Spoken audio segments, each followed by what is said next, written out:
News. హైదరాబాద్లోని ధూల్పేటలో హోలీ వేడుకల ముసుగులో గంజాయిని విక్రయిస్తున్న వ్యక్తిని స్పెషల్ టాస్క్ ఫోర్స్ పోలీసులు అరెస్టు చేశారు. నిందితుడు ఐస్ క్రీం వంటి తినే పదార్థాల్లో గంజాయిని కలిపి విక్రయిస్తున్నాడు. లోయర్ ధూల్పేటలోని మల్చిపురాలో kulfi ice cream barfi sweet silver coated balls లో గంజాయితో సంబరాలు చేసుకున్నారు. సమాచారం అందుకున్న ఎక్సైజ్ ఎన్ఫోర్స్మెంట్ ఎస్టీఎఫ్ పోలీసులు దాడులు నిర్వహించారు.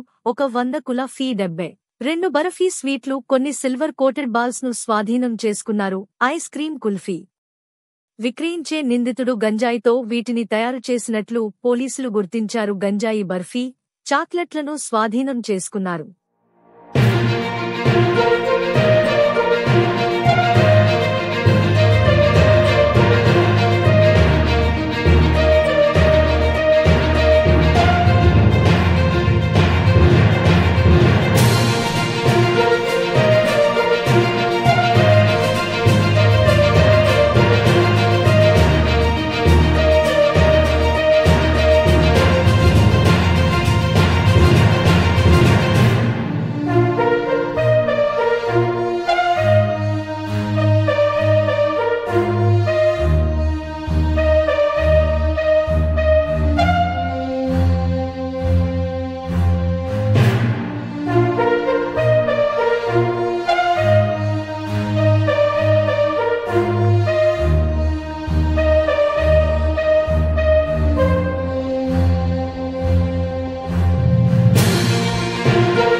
అప్డేట్స్ కోసం మా ఛానల్ ని సబ్స్క్రైబ్ చేయండి.